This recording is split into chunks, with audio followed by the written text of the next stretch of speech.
These are the top 5 switches you should be buying at Milktooth this July 2025. Number 1 on our list is a Thocky budget banger, the Keygeek Matcha Pudding. This switch delivers a deeper and fuller sound in Keygeek's recent lineup. The UPE stem combined with nylon housings ensure they won't sound too loud or sharp. Overall, the Matcha Pudding offers a tamed and satisfying sound profile while maintaining silky smoothness. These are just 30 cents per switch with free shipping on orders over $49 at Milktooth. Today, we'll be using the WS Irish keycaps for our sound tests. Since they're made of thick PBT, they'll accentuate the deeper parts of each switch. Here's how they sound.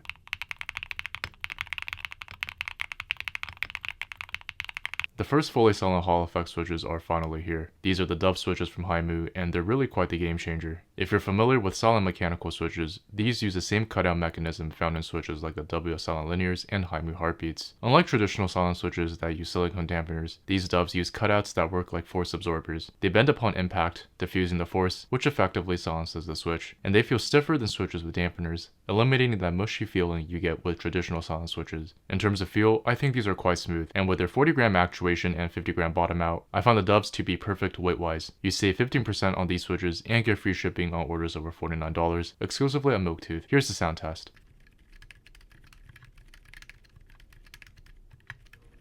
With a recent deluge of new tactile switches on the market, there's been one glaring gap, a truly outstanding medium tactile that nails both sound and feel. In my view, the Wuano Populus Yellow fills that void perfectly. I really see the Populus as a great bread and butter tactile. With a medium tactile bump and medium spring weight, the Populus hits that sweet spot that so many switches miss. The tactile feedback is sharp and pronounced right at the top, with a decent amount of post travel. But the real standout feature is the sound profile. The Populus sounds full-bodied and really solid. The words that come to mind are clean and resonant. Here's the sound test.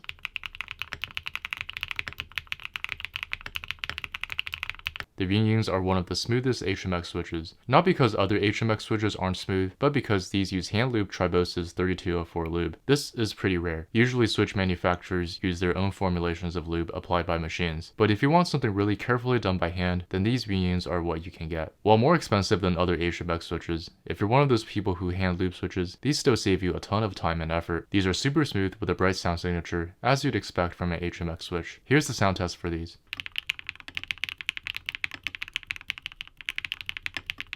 The BigLuckys are one of the most unique looking switches on the market today. As opposed to the typical cross-shaped stem, these have an almost circular shaped one. With the BigLucky's octagon shape, there are teeth in the housing which have direct contact with the stem to prevent wobble. Otherwise, these are a light tactile. Very small tactile bump, not heavy at all, and super easy to type on. These are pretty low pitch as well, so they're good if you like a thockier sound signature. As someone in our Discord says, this is a linear lover's intro to tactiles. Here's the sound test.